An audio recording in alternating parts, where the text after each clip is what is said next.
Welcome back to my channel some print. So today we are going to cover one of the another Excel topic, but before covering that topic, अगर आपने मेरा channel subscribe नहीं किया तो subscribe the channel right now. So the topic we are going to cover today is XLOOKUP. अब every single business use कर रहा है अभी XLOOKUP को. Before उससे पहले VLOOKUP use किया जाता था, but after 2019 they have launched a new function that is XLOOKUP. XLOOKUP is more easier and more efficient than the VLOOKUP formula. XLOOKUP function that is designed to search for a specific value in a range and in return we get the value. So इसको समझने के लिए हम इसे go through होना पड़ेगा. तो जैसे मेरे पास two different sheets हैं. One sheet में employee details है, the other one I do have the payroll details. But in this payroll details, I want to get the name of the employees.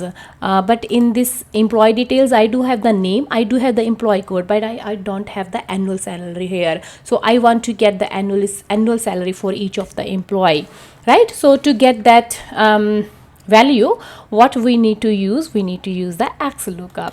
So XLOOKUP use करने के लिए as we know, every single function in Excel, it starts with the equal sign value, right? Equal sign, then write XLOOKUP, and then it gives us like lookup value. What we want to look up? We want to look up this code, and then from which range we want to look up from here, right? If that code is here, then we want to get the annual salary of that employee, right? If the employee is not there, then give us 0, right? So we can see the employee is here. So this employee gets 65,000, and we want to see the rest of the employee as well. Just simply drag this one to the end, and we will be able to see the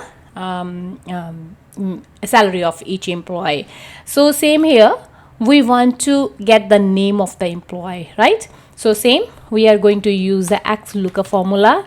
XLOOKUP this employee, from where we want to see this one from this here, and then we want to get the first name of the employee, and then if the employee is not there, just give us 0, right? So the name of this employee is Brendan, and then just simply drag it down, and then we will get the name of each of the employees, right? So in this way we can use this XLOOKUP formula.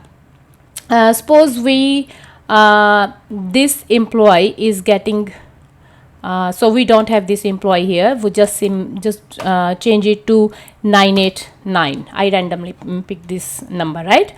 So now let's see if the employee is there. See, you used to have the employee here, but now we don't. It's 987 here, but we have changed it to 989. So we can see this employee is getting nothing. It means this employee is not in this detail, right? So in this way we can use our XLOOKUP formula. Hope you like my video. Please don't forget to like, share and subscribe my channel. Thank you very much. Bye for today.